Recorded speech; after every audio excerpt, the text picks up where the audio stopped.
지난 25일 세종문화회관에서는 조촐한 출판기념회가 열렸다.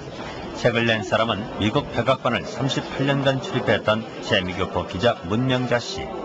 그는 제3공화국 관련 사건들에 대한 취재일지를 묶어 회고록을 냈다. 회고록엔 전 중앙정보부장 김영욱 실종 사건에 대한 내용도 있었다. 아니 사람이 산채로 폐차장에 사람을 그렇게 죽일 수 있어요? 나는 그 소리 듣고 그 얘기를 해주는 정일권 씨도 너무너무 엄청나서 생각도 하고 싶지 않다. 사실 문명자 씨의 주장이 새로운 것은 아니다. 지난 20여 년간 김영욱 실종 사건에 한국 공권력이 깊숙이 개입돼 있을 것이라는 주장은 계속돼 왔다.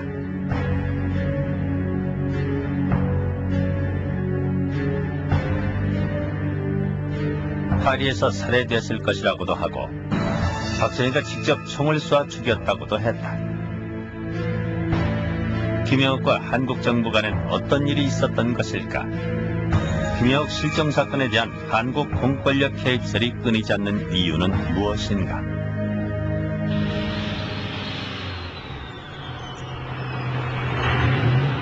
김영욱이 정권에 첫 발을 내디딘 건 5.16 때다.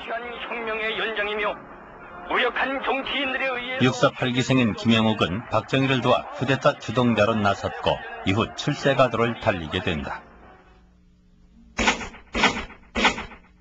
김영욱이 중앙정보부장에 임명된 건 1963년. 이때부터 박정희 정권을 옹호하기 위한 각종 사건을 공작하게 된다. 그 대표적인 것이 동백림 사건으로 유럽 지역에 유학 중이던 수십 명의 학생들을 연행해와 간첩 혐의를 씌우기도 했고 1969년엔 협박과 폭력을 동원해 모두들 불가능하다고 하던 삼선 개헌을 성사시켜 박정희 유신체제의 발판을 마련해 주었다. 김영욱은 박정희가 권력을 유지할 수 있도록 도와주는 파수꾼이었다. 나쁘게 말하면 저돌적이지만 대통령에 대한 자기 책임 완수를 해야 되니까 그렇게 하는 건 부하를 통솔하는데도 좀 강하게 해야 되고 또 아주 남북이 불가능하지만 해내겠다는 그 의욕심 이런 게 합쳐서 이제 남북에는 저돌적이다 이렇게 이제 비하해서 얘기하면 저돌적이고 좋게 얘기하면 책임력이 아주 왕성한 사람으로 봐야 되죠. 그 당시 정보부장이라 하면은 여자를 남자로만 못 만들고 남자를 여자로 못 만들고는 뭐든지 할 수 있는 것이 중앙정보부예요. 뭐 한다고 하고 그리고 하여튼 박정희 대통령에 대한 충성심은 과잉 충성하는 그런 분이다 정도를 우리가 이해를 했죠. 김영욱은 스스로 대통령 다음에 제2인자였다라고 말할 정도로 막강한 권력을 행사했다. 박정희가 있는 한 김영욱의 권력은 계속 유지될 것처럼 보였다. 그러나 70년대 접어들면서 김영욱은 정권에서 완전히 밀려난다. 이후 미국으로 망명한 김영욱은 뉴욕 근처에 위치한 뉴저지주의 대저택에서 일체 외부와의 접촉을 끊은 채 은둔 생활을 한다. 그러던 김영욱이 다시 모습을 나타낸 것은 77년, 미국에 간 지 3년 만이었다. 이때 김영욱은 전혀 다른 사람으로 변해 있었다. 아무도 유신에 반대하지 못하던 때 김영욱은 외국 방송이나 신문을 통해 공개적으로 박정희 정권의 독재를 비판하고 나섰다. 아래야 뭐 지금 닭사하는다로 다게도 소노몬다야 고노 아도니시마쇼. 공공연히 박정희의 하야를 주장했던 김영욱은 가장 열렬한 유신 반대 운동가로 변신해 있었던 것이다. 김영욱이 실종된 것은 바로 이즈음, 미국에서 반박정희 활동을 하던 때였다. 당시 알려진 바에 의하면 전 중앙정보부장 김영욱은 79년 10월 1일 에어프랑스 편으로 미국에서 프랑스로 왔다. 그리고 곧바로 파리 시내에 위치한 리츠 호텔로 향했다. 김영욱은 리츠 호텔에서 6일간 머물렀다. 이곳은 세계적인 부호나 유명 배우들이 이용하는 최고급 호텔이다.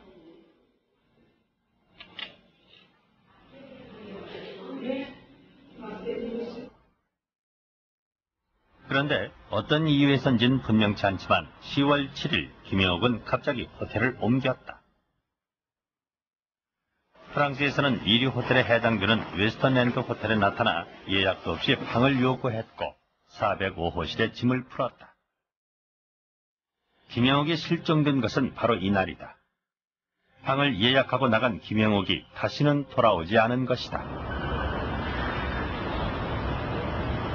수사 결과 호텔을 나온 김영옥은 당시 카지노였던 르그랑 세르클에 나타나 저녁 7시까지 도박을 했다고 한다. 그러나 그뿐. 그 이후 김영옥의 행적은 전혀 알 수가 없었다. 파리 경시청에서는 곧바로 수사에 들어갔다. 그러나 이렇다 할 단서를 찾지 못하고 있었다. 그 당시에 파리 경시청에 수사본부가 설치되어 있었습니다. 그래서 이제 까르타 그 코미세르 그 형사부장이 그 본부장을 맡아가지고 있었는데 요즘 말로는 영양가 있는 뉴스가 거의 없어요. 그냥 수사 중이다. 그리고 지금 뭐라 그럽니까 그 죽은 시체들 있죠.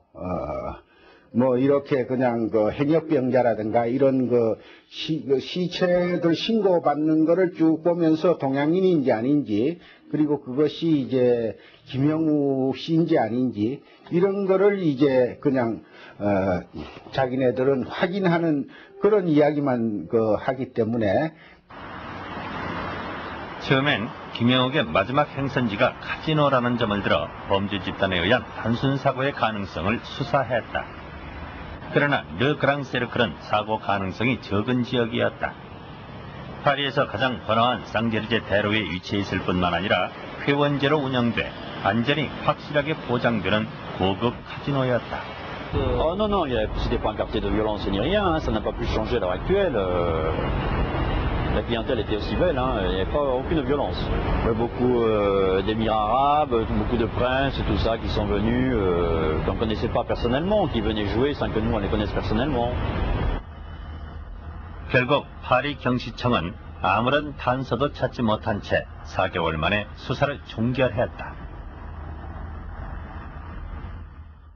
사건이 아직 하나도 해결되지도 않았고 단서도 나오지 않았는데 왜 해체를 했느냐고 하니까 까르타 그 형사부장은 저한테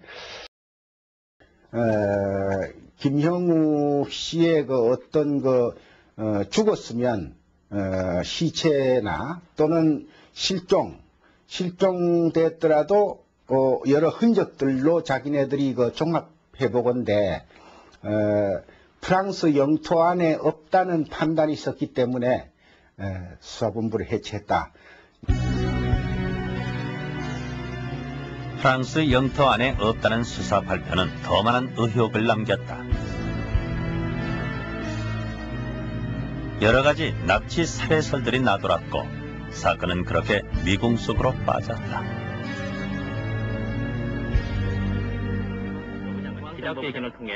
당시 떠돌던 또 다른 얘기 중에 하나는 북한 납치설이었다. 전직 중앙정보부장으로 철저한 반공주의 노선을 폈던 김영옥의 이력 때문에 나오게 된 것이었다. 저는 그 파리의 북한 대표부의 입장으로 봐서 그런 가능성은 거의 없다고 보죠. 왜냐하면 북한 대표부는 우리 대사관하고 격이 다르고요. 그리고 그만한 세력이 미치지 못 힘이 없었습니다. 그리고 또 만약에 그런 게 탄로가 나면은 북한하고 파리 당국하고 프랑스 정부하고 국교 단절 상태까지 이르기 때문에 그때는 북한이 상당히 파리 정부의 뭐랄까요 구애를 하는 이런 처지였기 때문에 그런 가능성은 없다고 보죠. 네. 북한 납치설은 잠시 떠돌다 사라졌다.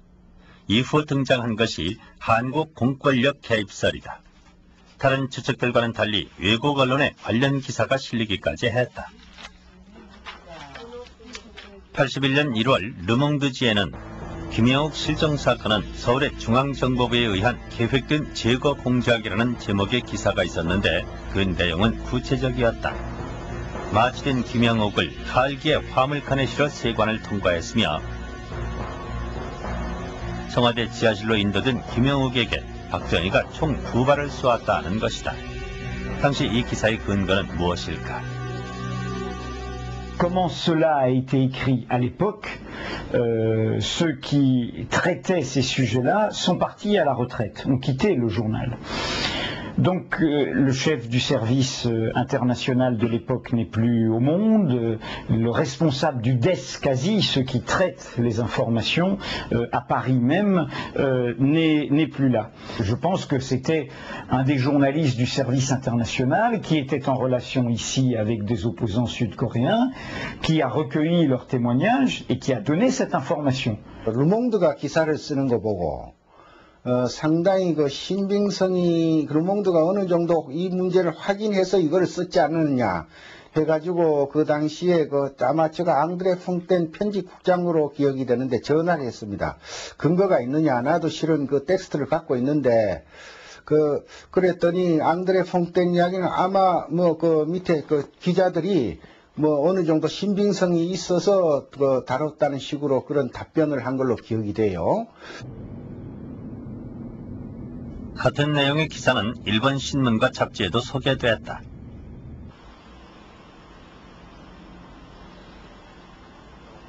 일본 잡지 문예춘추에는 오작교 작전, 김영욱은 박 대통령에게 사살되다라는 제목의 기사가 실렸다.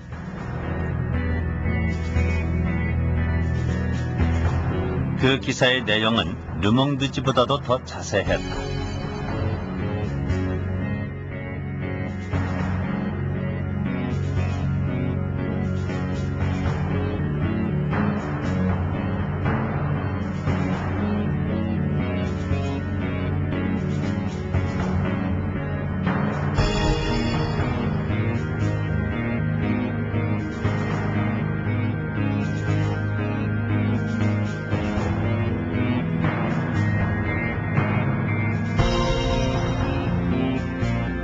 날짜와 장소, 그리고 관련자 이름까지 정확히 기록돼 있었다.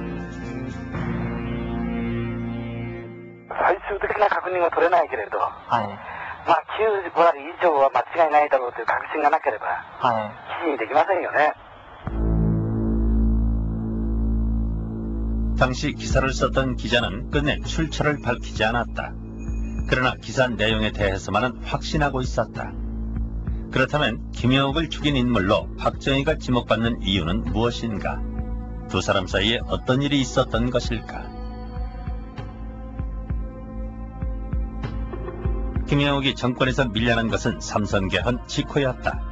삼선개헌을 성사시키고 단 3일 만에 중앙정보부장직에서 해임됐다는 통고를 받은 것이다. 어느 날 대통령이 불러서 자기가 참 세수하고 이도 닦고 내 이번 주 아마 골프를 치려고 불모해구나 이렇게 해서 이제 갔다는 거예요. 그래서 딱 갔더니 대통령께서 차를 한잔 하면서 자네가 지금 정보부장이 지금 몇 년째인가 6년 몇 개월입니다. 그동안 고생 많이 했지. 좀 쉬게.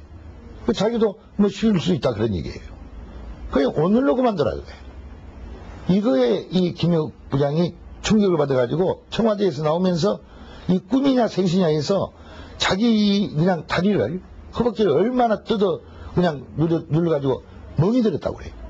그러면서 자기가 남산에 딱 와보니까 그 청와대 간 사이에 자기 사무실에 있는 백지장 하나 없이 전부 그것을 철거해버렸어. 이후 김영욱은 국회의원을 한 번 역임했을 뿐 유신 정권에서 완전히 소외됐다. 그러던 김영욱이 돌연 미국으로 망명을 했다. 대만에 가서 박사학위를 받은 뒤 귀국하지 않고 곧바로 미국행 비행기에 몸을 실었다.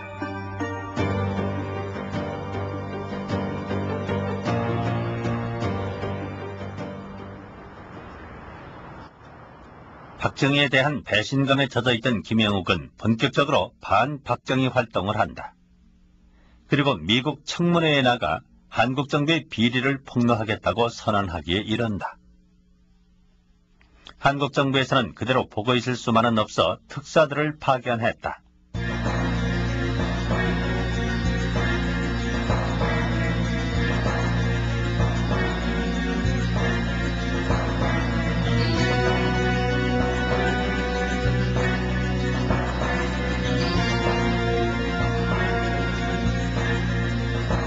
그러나 김영욱의 결심은 흔들리지 않았다. 처음에 오신 분은 난 정일근 총리라고 생각하거든요. 정일원 씨, 김종필 씨, 한병계 씨, 그 다음에 여러 이제 장군들도 있었는데 그분들이 와서 김형욱 씨를 설득하는 데 실패한 걸로 알고 있었습니다. 내심으로는 그래도 박정희 대통령한테서 어떤 뭐가 오기를 기다리고 있었는데 그게 안 한 게 아주 끝끝내 섭섭하게 생각하고 있었습니다. 결국 김영욱은 미국 청문회의 모습을 드러냈다. 미국에 망명한 지 4년 2개월 만에 처음으로 공식 석상에 나타난 것이었다. 이날 김영욱은 로비스트 박동선은 자신이 조정했던 공작원이었다고 주장했다. 그래서 그 특히 박 실장 보고 이 뭐 청와대에서 주변에 있는 사람들이 이런 돈을 관여하게 되면 여러 가지 평이 좋잖아질 테니까 그 도로 이야기한테 주라고 말이야. 또 이건 상당한 아마 무슨 미국 국회의원들하고 무슨 문제가 있는 것 같은데 그러면 더 창피해지지 않겠느냐 이렇게 얘기를 해서 6시간 20분에 걸친 청문회에서 김영욱은 김대중 납치 사건을 비롯해서 박 정권과 관련된 감춰진 모든 사실까지 낱낱이 공개했다. 그러나 한국 정부의 마지막 요구였던 박정희의 사생활만은 얘기하지 않았다. 김영욱 부장이 프레이저 청문회에 나갈 적에 대통령의 그 사생활만은 좀 얘기 안 해주길 바란다. 이게 이제 마지막 이 박 대통령 측에서 희망사항이었습니다. 어떻게 말이야 부장까지 한 친구가 남은 나라의 국회에 가서 말이야 자기 상간의 그 사생활을 얘기해서 기록에 남기느냐 말이야. 그거 참 나중에는 이완용이 가족보다도 버금가는 그런 참 나쁜 인상을 갖게 됩니다. 그래서 이렇게 지었더니 그걸 그대로 받아줬어요. 비록 박정희의 사생활은 공개하지 않았지만 한국 정부에게 김영욱은 시한폭탄과도 같은 존재였다. 당시 중앙정보부장이었던 김재규는 김영욱을 회유하기 위해 여러 차례 편지를 보냈다. 그러나 김영욱의 반응이 없자 김영욱 부인에게 박정희 대통령과의 만남을 제안했다.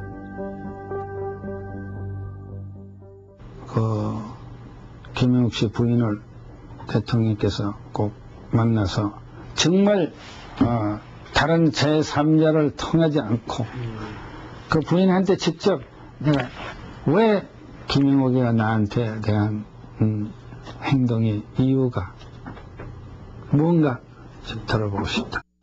그래서 그 부인이 답신을 했습니다.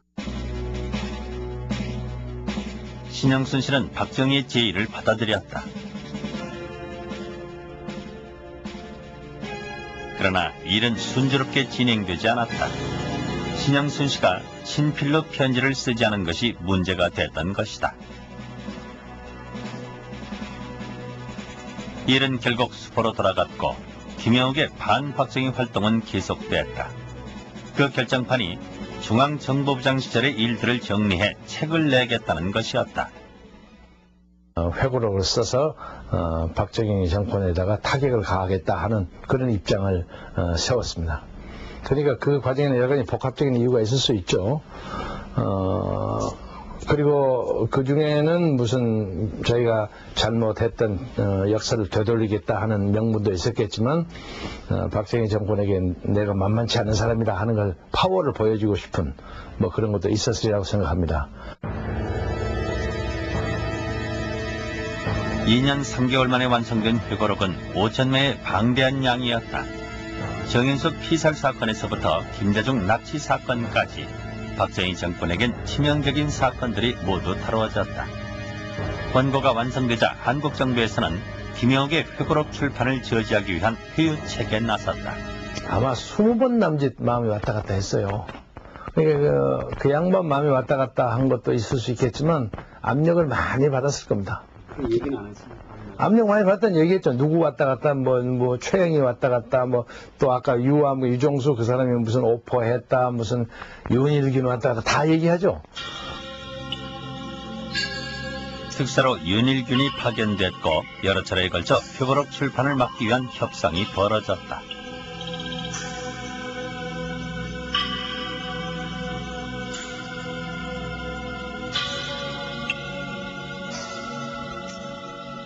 결국 박정희 정권은 김영옥의 요구를 받아들였고 김영옥은 돈을 받기 위해 파리에 갔다가 실종된 것이다.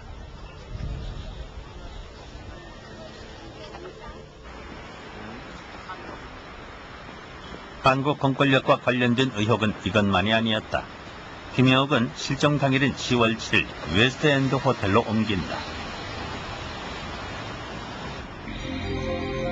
프랑스에서 2류급인 웨스트엔드 호텔은 리츠 호텔과 비교하면 내부 시설이 좋지 않을 뿐만 아니라 경호 문제도 안전하지 못한 곳이다. 김영욱 씨의 그 인격이라든가 지금까지의 경력으로 봐서, 경륜으로 봐서는 웨스트엔드 호텔 같은 데 투숙할 사람이 아니었죠. 웨스트엔드 호텔이라는 것은 한국 대사관에서 서울서 오는 손님을 VIP가 못 되는 정도의 사람들을 투숙시키는 그런 호텔이었습니다. 2류 정도 되는 호텔인데요. 근데 김영욱 씨가 거기에 투숙되었다는 것은 이 사건과 전혀 관여가 안 된 게 아니라고 보죠. 왜냐하면은 리츠 호텔이나 이런 데서는 그 사람을 납치하거나 이렇게 할 수가 없고, 웨스트엔드 호텔 같은 데는 그 수위도 없는 데거든요. 그러니까 사람을 데리고 나오고 하는 게 아주 쉽습니다. 웨스트엔드 호텔은 한국 대사관이 주로 이용하던 곳이다. 이것은 단지 우연의 일치일까?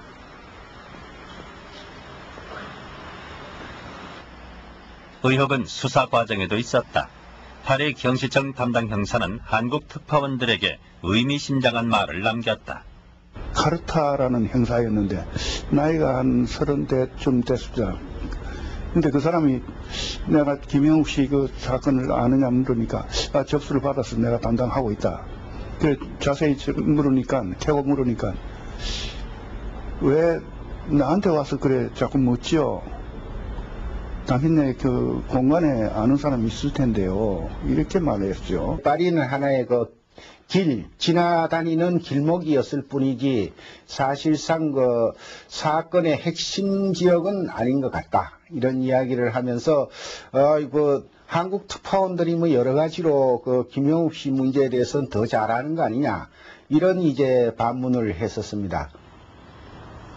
취재진은 당시 담당 형사였던 카르타 형사를 만나보기로 했다.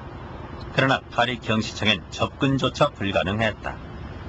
2개월 동안 취재 요청을 했지만 자료는 물론 카르타 형사의 소재도 파악할 수 없다는 답변만 거듭할 뿐이었다.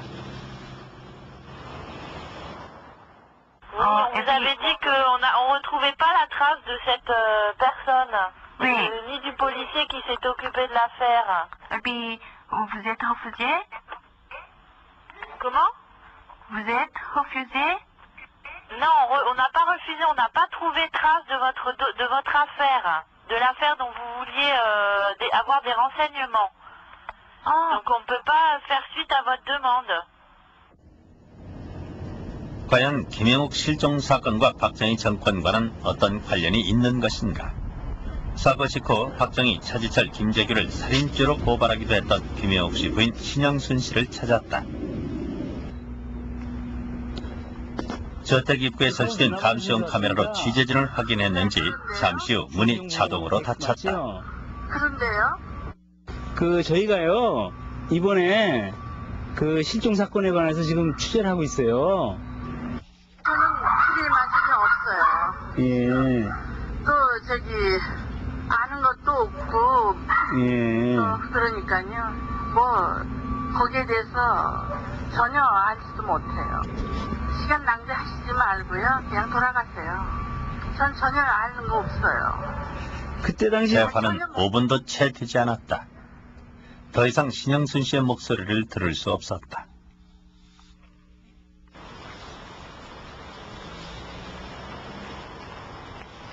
취재진은 미국에서 사건의 내막을 알고 있다는 한 사람을 만날 수 있었다.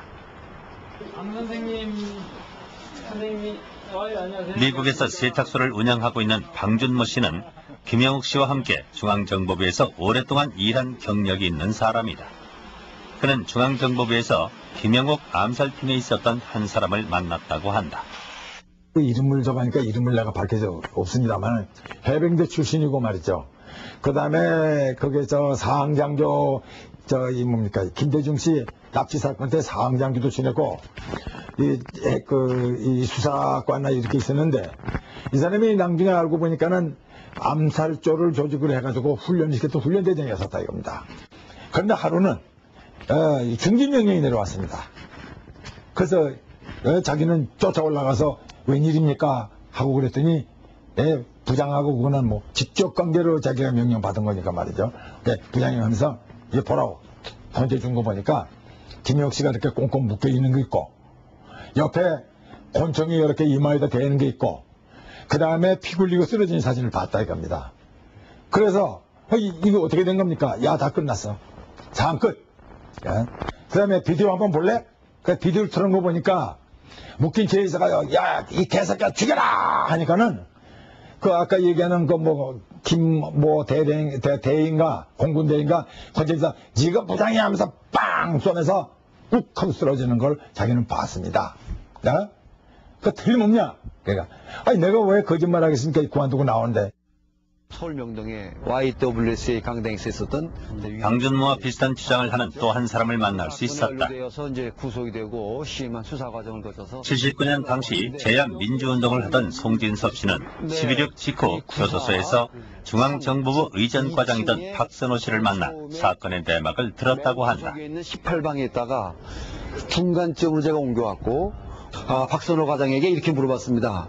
그러면은 바깥에는 지금 김영욱 전 중앙정보부장이 프랑스 파리에서 실종돼서 지금 이 문제를 둘러싸고 많은 말들이 지금 생기고 있는데 그 문제는 어떻게 생긴 겁니까? 제가 물어봤습니다.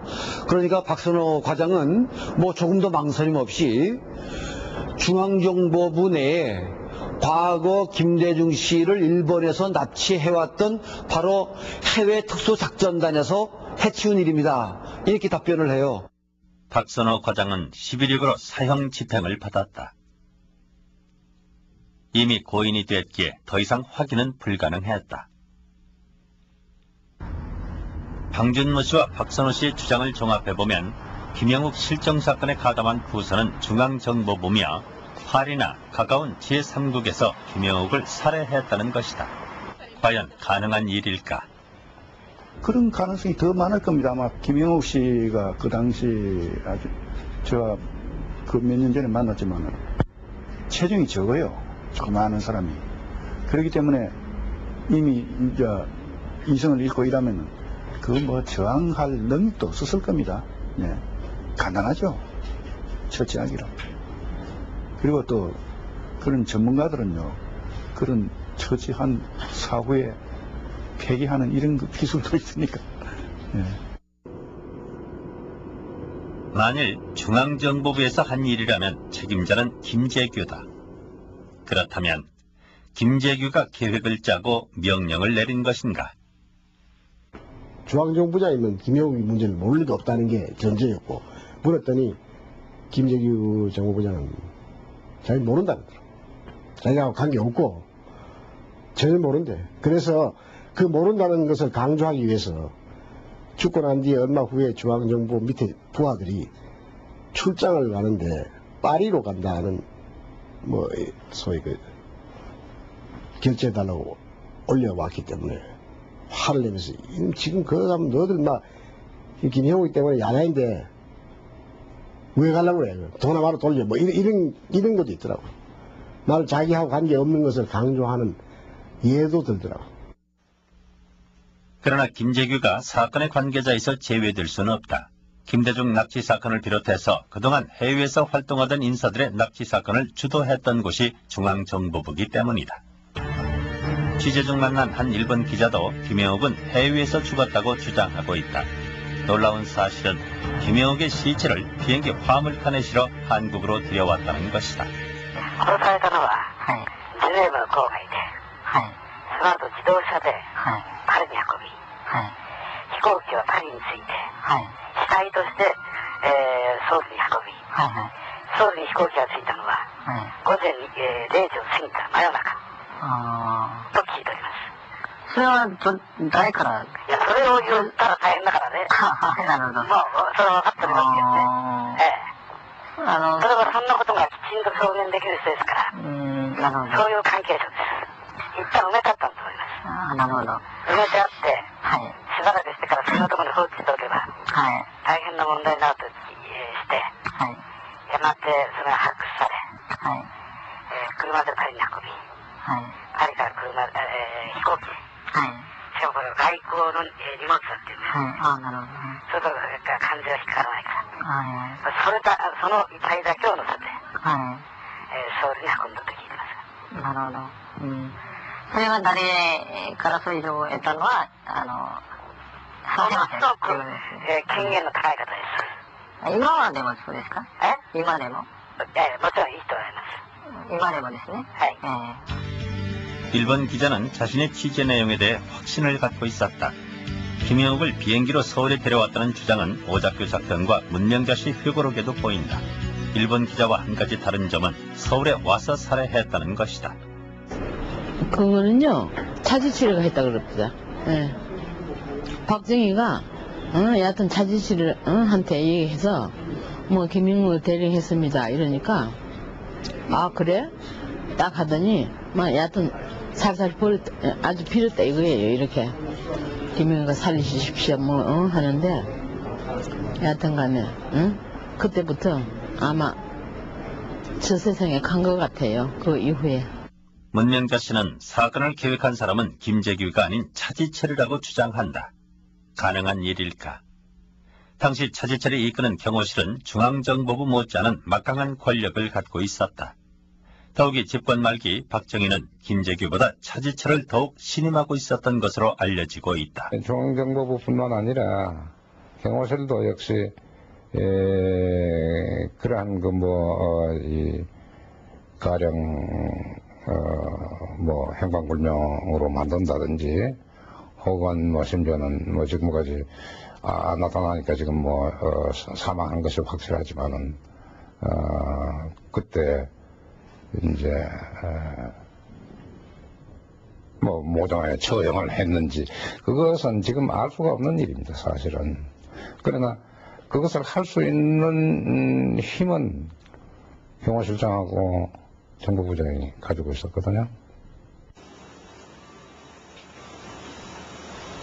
문명자 씨의 주장엔 한 가지 의문이 있다. 화물칸은 최소한 영하 50도. 사람을 산채로 비행기 화물칸에 싣고 오는 것이 가능한 일인가? 그는 가능성이 있습니다. 그 당시 대한항공의 경우는 3분의 2가 여객 좌석을 상단에 놓고 상단 3분의 1을 화물칸으로 사용을 했습니다.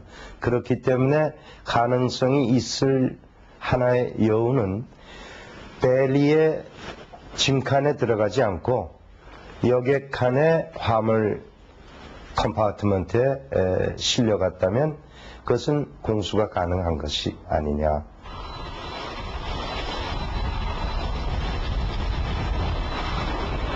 원래 비행기의 화물칸은 영하 50도의 상태에서 화물을 보관한다.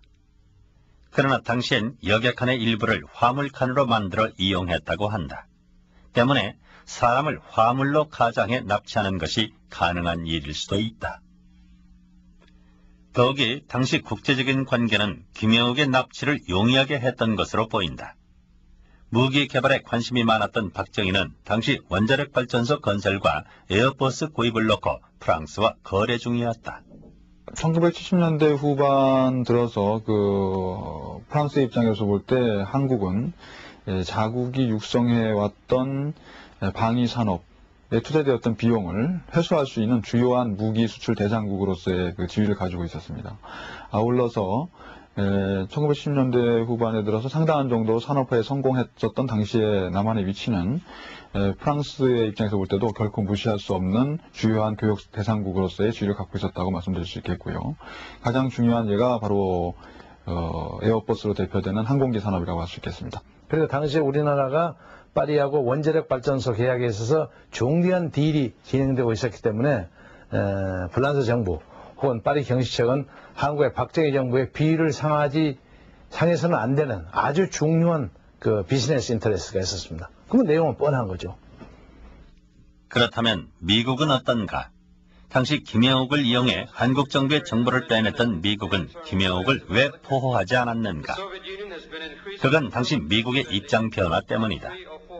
미국은 1970년대 초반에도 인권 우선주의를 표방했으며 이로 인해 한국 정부와도 갈등이 심했다. 그러나 김영옥이 실종될 즈음인 1979년 미국은 안보 제일주의를 표방하며 한국 정부와의 관계 개선을 꾀하게 된다.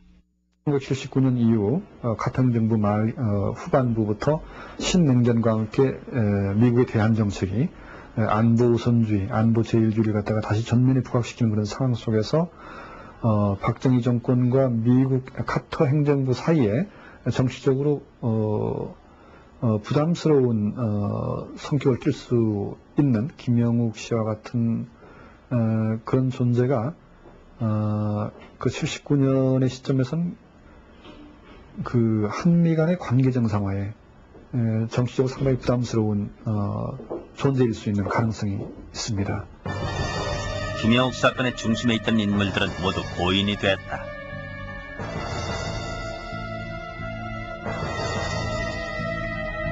그렇다면 진실은 영원히 묻히고 마는 것인가? 그런데 사건의 진실을 알 수 있는 단서가 있었다. 김영욱 씨가 죽기 전 며칠 전에 간 카지노가 그 개선문 뒤에 그랑셀크라는 카지노가 있습니다. 거기 제가 갔어요. 가서 지배인한테 물으니까 지배인이 역정을 내면서요. 당인네들이 왜 그런 걸 알라고 하느냐. 우린 미스터 김 모른다. 미스터 김하고 같이 왔던 사람이 있는데 그 사람들한테 가서 물어보라. 이런 말을 해요. 그런 말을 하는 걸 보니까 이거는 혼자 다니진 않았다는 게 확인됐고, 그 웨스트엔드 호텔 주인도 혼자 오지 않았고 온 사람을 말합니다. 그렇다면 실종 직전 파리에서 김영욱과 함께 있던 사람은 누군가? 그 사람이 사건의 열쇠를 쥐고 있는 것은 아닐까? 그런데 김영욱이 파리에 가면 만나던 사람이 있다고 한다. 그 중에 한 사람이 당시 파리에 있던 특파원이다. 김영욱과의 친분 때문에 사건의 내막을 알고 있을 것으로 여겨지던 사람이다. 난 마지막까지 김영욱 씨가 왔을 때 파리에 없었는데 어떻게 오기 오래전에 서울 와서 우리 조선일보 미소전시회 이거 준비하고 불러온 사람들 또 나 혼자도 또 온 것도 아니고 나 혼자 왔으면 무슨 뭐 기획적으로 김영욱 씨 오는 거 피해서 뭐 왔다. 불란선 문화상 간부하고 미술관 간부들하고 5명을 제가 데리고 와가지고 서울에서 그 미술전 준비하고 있었는데. 또 한 사람은 당시 주벌공사인 이상열 씨다. 김영욱과 친분이 두터울 뿐만 아니라 당시 중앙정보부의 파리 지역 책임자였다. 그 사람은 그 당시 파리 대사관에 근무했는데 김형욱 씨의 중앙정보부장 시절에 그 밑에 부하였어요.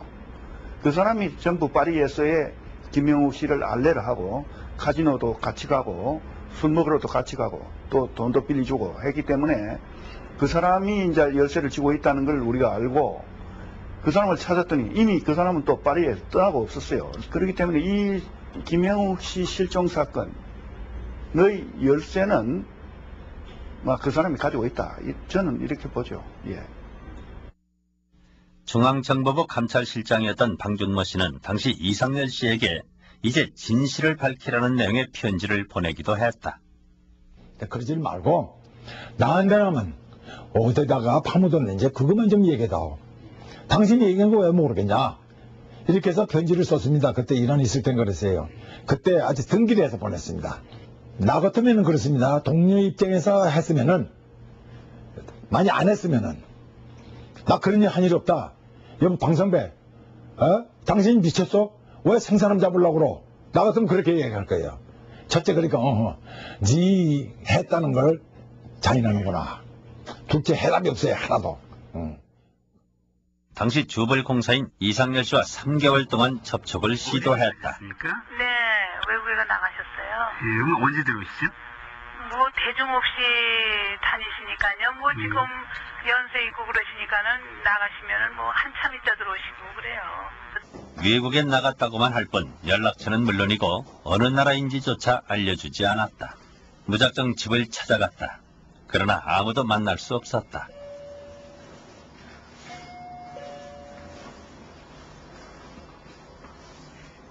여보세요? 그는 왜 떳떳이 자신의 입장을 밝히지 않는가? 20년이 지난 지금도 침묵하고 있는 이유는 무엇인가? 실종 이후 김영욱은 권력을 유지하는 데 방해가 되는 인물들을 처벌하기 위해 급조된 반국가 행위자 처벌에 관한 특별법에 의해 재산을 몰수당했다. 권력을 유지하기 위한 각종 공작이 자행되던 시대, 어쩌면 김영욱의 실종도 그 연장선상에 있는지 모른다.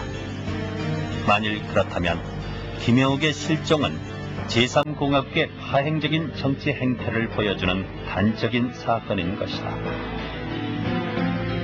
그러나 지난 20년 동안 김영욱 사건은 철저히 외면당해 왔다. 사건의 진실을 알고 있는 사람들도 굳게 입을 다물었다.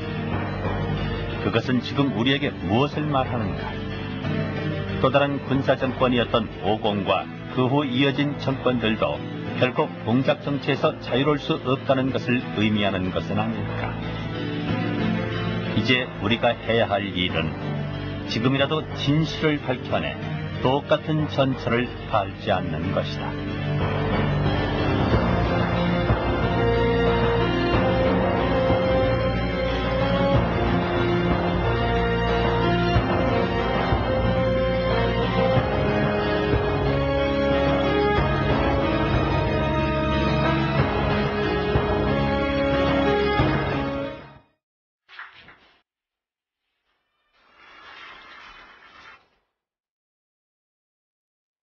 전두환 노태우가 이끄는 신군부의 입맛에 맞는 기사만 쉽게 하는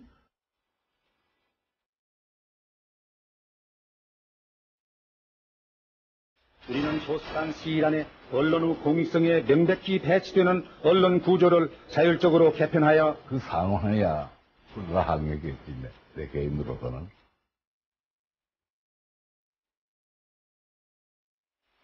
언론 문제는 내가 얘기하면 또 손해 받는 거 아니에요?